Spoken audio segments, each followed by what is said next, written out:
supuesto, conocida analista de la realidad nacional. Giovanna, ¿cómo estás? Muy buenos días, Raúl, ¿cómo estás? Encantada de conversar contigo otra vez. Igualmente. Bueno, hemos llegado a un punto en el que la situación, en lugar de solucionarse, parece volverse más compleja cada día. ¿Qué pasa? ¿Los peruanos no hemos aprendido las lecciones del pasado? Bueno, esa es una primera conclusión, ¿no? Cuando uno piensa lo que ocurrió en la década de los 80, donde lamentablemente hubieron una gran cantidad de víctimas que no fueron reconocidas, que no fueron auxiliadas, sino hasta que el problema llegó a la capital. ¿Cómo es posible que 40 y pico años después estemos en la misma situación, ¿no? O sea, la cantidad de muertos que hoy día vemos en el interior del país deberían dolernos a todos, deberían indignarnos a todos, deberían llamarnos a la acción a todos, y lamentablemente vemos recrudecer las teorías del terrorismo, las teorías del narcotráfico. Y cuando digo teorías no es porque no exista narcotráfico, sino porque es evidente que no vamos a decir que la presencia del narcotráfico en la política no esté también en el Congreso, no esté también en el Ejecutivo. O sea, ¿cuál es la razón por la que ellos querrían desestabilizar, ¿no es cierto?, un Estado que obviamente convive con ellos y que convive con ellos de múltiples maneras y que ha venido conviviendo con ellos de múltiples maneras desde hace mucho tiempo? Entonces, realmente creo que lo primero es que no hemos avanzado y que Pero al tenemos mismo tiempo, estamos ante un fenómeno muy complejo y sería un error grave reducirlo solo a criminalidad. Claro, o sea, pero estamos ante un fenómeno complejo, pero no nuevo. O sea, estamos ante problemas estructurales. Este tema del el ninguneo al interior del país, este tema de que la descentralización que se planteó no ha solucionado, es que somos un país hidrocefálico, que todos empieza y termina en Lima para un gran sector de los peruanos, y lamentablemente de los peruanos que toman decisiones, o sea, porque hay que señalarlo así. Entonces, eso no es nuevo, eso está volviendo a emerger. Y seguimos tratando de ponerle otros carteles, criminalizar, como tú dices, la expresión de eso. Probablemente exista en todas las movilizaciones en Chile, en Colombia, hubieron sectores lumpen o que se adhirieron a esos movimientos, pero eso no quitó que hubiera un fondo importante al cual había que dar respuesta. Y eso no se quiere ver hoy día en el país. Ahora, tenemos un problema adicional, que es que hace 48 horas no vemos a Dina Boluarte. ¿Qué debería estar haciendo la presidenta? ¿Qué tipo de, digamos, presentaciones debería tener? ¿Qué tipo de discurso debería sustentar? Mira, yo creo que hay que presionarla a ella para que tenga un primer discurso, que es definir de una vez el adelanto de elecciones. Y porque en medio de todo este desmadre en el que vivimos, ¿no es cierto?, el tema de las elecciones y que tienen que adelantarse, porque no podemos considerar que podemos aguantar hasta abril del próximo año.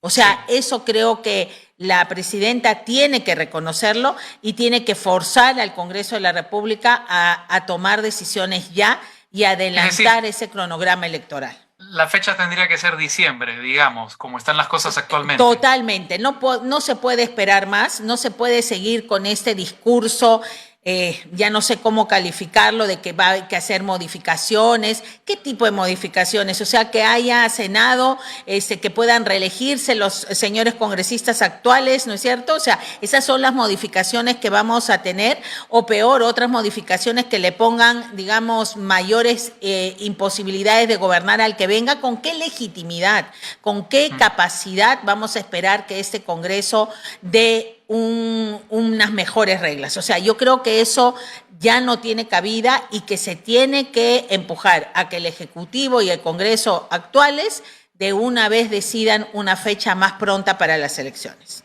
Ahora, el silencio es tanto de la presidenta Boluarte como del Congreso. El Congreso habla mucho. Hemos visto la sesión de esta semana, que ha sido bastante estridente por momentos, pero no habla de las cosas importantes. Es decir, no se refiere a la agenda que está en las protestas, que está en las manifestaciones, y la agenda que parece más urgente, justamente el adelanto de elecciones y también las reformas que podrían mejorar la situación electoral en nuestro país.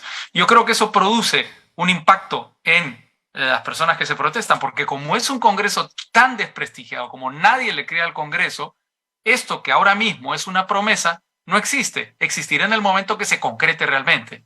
Es que tienen que entender que para que su palabra, ¿no es cierto? O sea, para que exista una promesa, tiene que haber credibilidad, y eso es lo que estamos hablando. El Congreso no tiene credibilidad, no tiene legitimidad, por eso no puede hacer ni encabezar las reformas. Y este cuento que nos dicen, no, pero es que si las reglas siguen igual, entonces vamos a tener lo mismo, no fueron el problema de las reglas electorales únicamente lo que han dado esto. Hay cosas que pueden hacer las organizaciones políticas si les da la gana hacerlos, Ajá. más allá de que si están o no señaladas en la ley.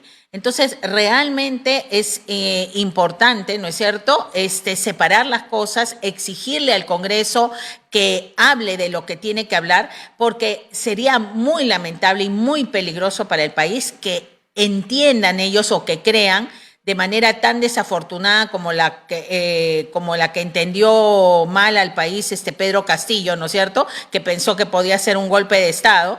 Bueno, si los congresistas hoy día piensan que pueden agarrar y pasear a la gente y decir Sí.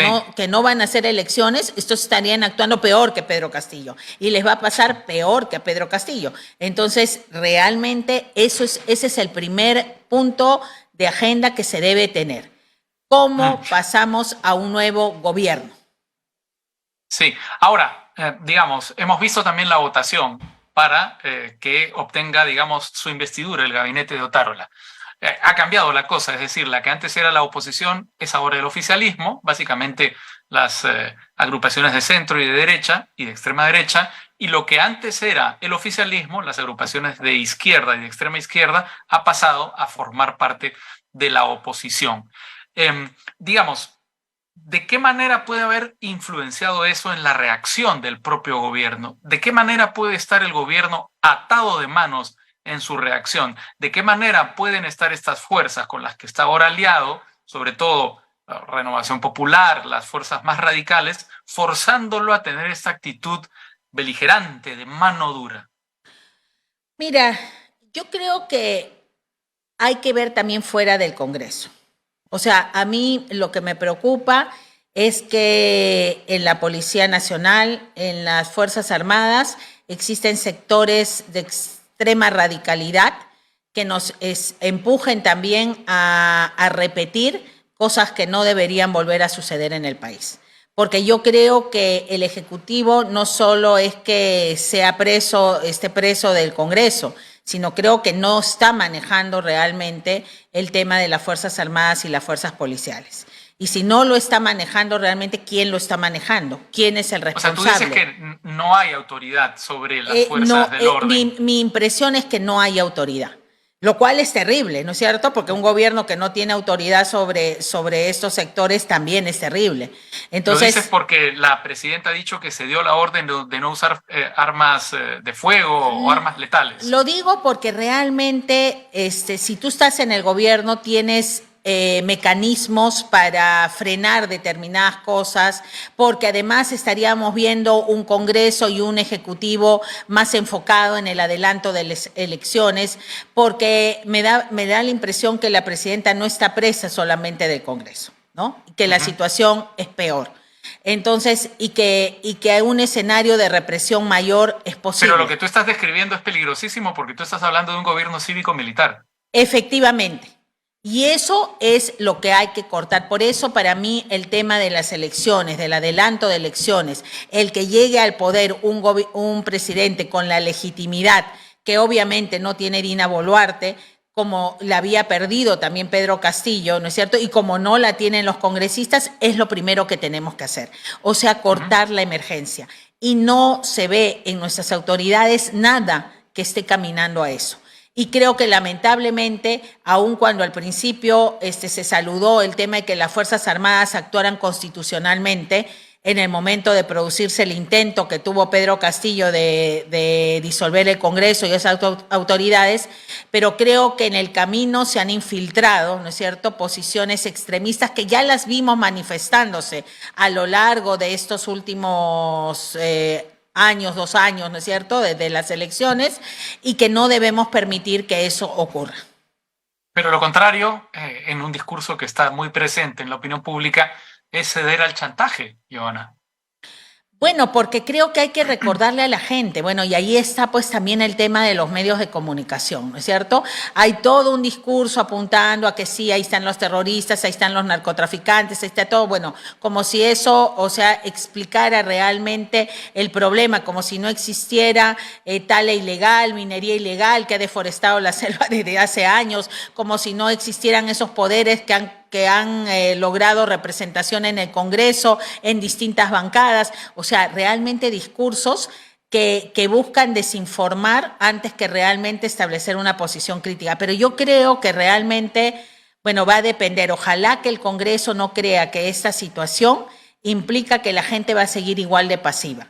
Que no. Pero es que parte del problema es ese, Giovanna, digamos, yo no sé si estas manifestaciones se producen porque asume la presidencia Dina Boluarte o por la reacción del Congreso en el momento en el que es vacado Pedro Castillo, por este festejo, digamos, en el hemiciclo como si fueran los ganadores de un combate, de una batalla. ¿Ganadores de qué podría ser el Congreso en estas circunstancias? Totalmente de acuerdo, pero creo que Dina Boluarte erró al no anunciar inmediatamente la convocatoria También. a las elecciones, ¿no? Porque entonces dio pie a pensar que ese Congreso que todos cuestionan, que todos critican, la había puesto como mascarón de proa para poder permanecer hasta la finalización de su periodo, ¿no? Entonces, ese es un error inicial, pero creo que además de esa animadversión está la reacción a la propia represión inicial, ¿no es cierto?, que genera un círculo vicioso de violencia, porque finalmente hay víctimas iniciales, no estamos hablando de 40 muertos o más que se producen en un solo momento,